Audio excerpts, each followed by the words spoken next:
আমরা এখন পুরো বাংলাদেশের বিভিন্ন শিক্ষা প্রতিষ্ঠানে হোক স্কুল কলেজ কিংবা বিশ্ববিদ্যালয় আমরা একটি জিনিস লক্ষ্য করছি যে আমাদের যারা শিক্ষক রয়েছেন শিক্ষকদেরকে একটি বাধ্যতামূলক পদত্যাগ করানোর একটি ট্রেন্ড চালু হয়েছে। যে জায়গাটি নিয়ে আসলে কথা হচ্ছে এবং কথা হওয়া উচিত এবং এই জায়গাটিতে আসলে অনেক প্রশ্ন রয়েছে। প্রথম কথা হচ্ছে কোনো একজন শিক্ষক যদি কোনো একটি রাজনৈতিক দলের হয় বা মতাদর্শকে বিশ্বাস করে এটার কারণেই আমি তাকে পদত্যাগে বাধ্য করতে পারি কিনা। আবার আরেকটি কথা এখানে রয়েছে সেটি হচ্ছে এই পদত্যাগ করানোর যে অথরাইজেশন এটি আমার আছে কিনা বা আমি এমন অথরিটি কিনা আইনসঙ্গতভাবে এটি আমি করতে পারি কিনা। তার পূর্বে আমাদের বিশেষ কিছু প্রেক্ষাপটগুলো চিন্তা করতে হবে। আসলে আমরা আমাদের জায়গা থেকে যারা স্টুডেন্ট রয়েছে রানিং তারা অনেকে শুধু মনে করি যে আমরাই মনে হয় পদত্যাগ করাচ্ছি, কিন্তু আমরা জানি না এর পিছনে আসলে কি কি ঘটনা রয়েছে কিংবা কি কি প্রেক্ষাপট রয়েছে। যেমন আমি আমার বিশ্ববিদ্যালয়ের উদাহরণ দিয়ে যদি বলি, এই বিশ্ববিদ্যালয়ে একটি দল শিক্ষকদের একটি দল যারা তখনকার ক্ষমতাসীন রাজনৈতিক দলের একটি মদতপুষ্ট তারা ছিল। সেই জায়গা থেকে তারা যখন আমাদের এই যে আন্দোলন এই আন্দোলনের বিপক্ষে দাঁড়িয়েছিল। আবার অল্প কিছু শিক্ষক আছে, এই সংখ্যাটি খুবই কম, তারা একদম নিউট্রাল জায়গা থেকে আমাদের আন্দোলনের পক্ষে দাঁড়িয়েছিল। আবার একটা বড় সংখ্যক শিক্ষক ছিল যারা আমাদের আন্দোলনের ঠিকই পক্ষে দাঁড়িয়েছে, কিন্তু তারা আমাদের স্বার্থ চিন্তা করে নয় বরং এই স্বার্থ চিন্তা করে দাঁড়িয়েছিল যে এরপরে যদি কোনো রাজনৈতিক দল ক্ষমতায় আসে তারা ওই রাজনৈতিক দলের আসলে একটি গুরুত্বপূর্ণ স্টেক হোল্ডার, তখন তারা এই ফলটি ভোগ করবে। অর্থাৎ আলটিমেটলি এখানে দুইটি ভাগ রয়েছে। আমাদের এটি মনে করার কোনো কারণ নেই যে আগের যে দলটি ছিল যারা আমাদের বিপক্ষে ছিল তারা বাদ দিয়ে সবাই আমাদের পক্ষে, বরং ব্যাপারটি এমন নয়। আমরা যদি স্কুল কলেজের ক্ষেত্রে এই বিষয়টি লক্ষ্য করি তাহলে আমরা দেখতে পাবো হয়তো কোনো শিক্ষক হয়তো আওয়ামী লীগের রাজনীতির সাথে জড়িত ছিল, কিন্তু থাকে বলেই তাকে আমি পদত্যাগ করাতে পারি কিনা বা করানো উচিত কিনা। যে কেউ যে কোনো রাজনৈতিক আদর্শে বিশ্বাসী হতে পারে, কিন্তু আমার প্রশ্নটি হচ্ছে ওই রাজনৈতিক আদর্শে বিশ্বাসী হয়ে তিনি কি ক্ষমতার অপব্যবহার করে শিক্ষার্থীদেরকে চরমভাবে বাধা দিয়েছেন কিনা, শিক্ষার্থীদেরকে হেনস্থা করেছেন কিনা, কিংবা শিক্ষার্থীদেরকে কোনো একটি বিপদে ফেলেছেন কিনা, এই বিষয়গুলো আমাদেরকে লক্ষ্য রাখতে হবে। ইভেন ইফ যদি তিনি এই কাজগুলো করেও থাকেন তারপরও তার বিরুদ্ধে এরকম একটি প্রক্রিয়া পদত্যাগ করানোর জন্য যে বাধ্য করা এটি আমি করতে পারি কিনা, এই অথরিটি আমার আছে কিনা। আমরা আমাদের জায়গা থেকে মনে করি এটি একটি নিয়মতান্ত্রিক আইনসঙ্গত প্রক্রিয়ার দিকে যাওয়া উচিত এবং এটি তদন্ত সাপেক্ষ হওয়া উচিত। আমরা যদি পিছনের কিছু ঘটনা আসলে লক্ষ্য করি তাহলে কি বিষয়গুলো দেখব। আমরা দেখব প্রত্যেকটি স্কুলে আওয়ামী লীগ ফ্যাসিস্টের আমলে আসলে যে শিক্ষকরা আওয়ামী লীগের তোষামতি করে তেলবাজি করে ডমিনেট করেছে, আরেকটি শিক্ষক ছিল আরেকটি গোষ্ঠী যারা আসলে চুপ ছিল ওই পুরো সময়টুকুতে।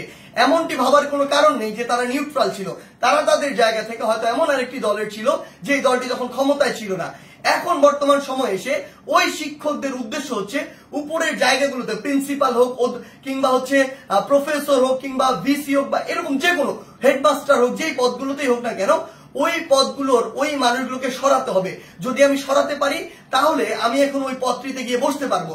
এটার কারণে তারা আসলে কি করছে, তারা তাদের ক্লোজ কিংবা কাছের কিছু স্টুডেন্ট কিংবা কিছু স্টুডেন্টকে বিভিন্নভাবে মোটিভেট করে কিংবা কিছু স্টুডেন্ট যারা অতি উৎসাহী বা যাদেরকে সহজে আসলে ইমোশনালি ড্রিভেন করা যায় ওই স্টুডেন্টদেরকে বিভিন্নভাবে প্রভাবিত করে তারা এরকম একটি মব তৈরির চেষ্টা করছে ওই টিচারদেরকে নামানোর জন্য। বলার সময় এমন ভাবে বলছে সে যেন একজন ফেরেশতা, কিন্তু আলটিমেটলি তার উদ্দেশ্য ওইটাই যে ওই শিক্ষককে স্টুডেন্টদের মাধ্যমে সরিয়ে স্টুডেন্টদেরকে জাস্ট টুল হিসেবে ইউজ করা হয়, সরিয়ে তাকে ওই পদটিতে গিয়ে বসতে হবে, এটি হচ্ছে তার উদ্দেশ্য। আবার এখানে আরো বিশেষ কিছু বিষয় রয়েছে। বিষয়গুলো হচ্ছে এরকম যে টিচারদের মধ্যে কিছু নোংরা পলিটিক্স রয়েছে। আসলে আগে হয়তো পূর্ব কোনো শত্রুতা ছিল বা পূর্বের কোনো একটি রাগ বা ক্ষোভ ছিল, যেই রাগ বা ক্ষোভটিকে আবার এখন মেটানোর জন্য তারা এই ব্যবস্থাটুকু গ্রহণ করে। স্টুডেন্টদের যে সাইডটা ওই সাইডটা কিন্তু আসলে জানে না যে এর ভিতরে কি কি পার্সপেক্টিভ রয়েছে। এই টিচারগুলো দেখা যায় কিছু স্টুডেন্টকে ব্যবহার করে, আশেপাশের কিছু ছেলে যেই ছেলেগুলো আসলে এরকম কোনো কিছু চিন্তা না করে কিছু টাকা দিয়ে ওই ছেলেগুলোকে প্রভাবিত করা যায় কিংবা অন্য কোনো সুবিধা দিয়ে প্রভাবিত করা যায় কিংবা পরবর্তীতে কোনো একটি পদ পদবীর সুবিধা দিয়ে আসলে ওই ছেলেগুলোকে প্রভাবিত করা যায়। ওই সামগ্রিক বিষয়গুলো দিয়ে এই কাজটি করা হচ্ছে। কিন্তু আমাদের জায়গা থেকে সবচেয়ে গুরুত্বপূর্ণ যে কথাটি সেই কথাটি হচ্ছে এই কাজটি একজন টিচারকে এরকম করে বাধ্যতামূলক পদত্যাগ করানোর কাজটি আমাদের নয়, এই কাজটি আমরা করতে পারি না। এই কাজটি কেন করতে পারি না? কারণ হয়তো আপনি একজন শিক্ষককে এটি করালেন, কিন্তু এর প্রভাব পুরো বাংলাদেশের শিক্ষক সমাজে পড়েছে।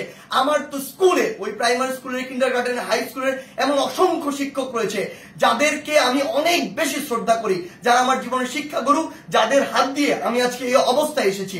আমার ওই এমন একজন শিক্ষকের মনেও গিয়ে এই প্রভাবটি করেছে যে তার একজন কলিগকে আরেকজন শিক্ষককে স্কুল কলেজে যারা বাবার বয়সের সমান, যারা দাদার বয়সের সমান, এমন বয়সের একজন মানুষ যিনি আমার শিক্ষক, তাকে যদি স্কুলের বাচ্চারা গিয়ে এইভাবে একদম মব জাস্টিসের মাধ্যমে যা ইচ্ছা তাই বলছে, যেভাবে ইচ্ছা সেভাবে অপমান করছে, করে একদম বাধ্য করছে ওই পদ থেকে পদত্যাগ করতে, পুরো বাংলাদেশের শিক্ষক সমাজের উপরে এটির একটি মানসিকভাবে বড় প্রভাব পড়ে, যেটি পুরো বাংলাদেশের শিক্ষক এবং ছাত্রদের যে সম্পর্ক, ওই সম্পর্কের জায়গায় গুরুত্বপূর্ণ একটি প্রভাব ফেলে এবং আমাদের যে এই যে সম্পর্কের জায়গাটি, এটি ভবিষ্যতের জন্য খুব খারাপভাবে নষ্ট হয়।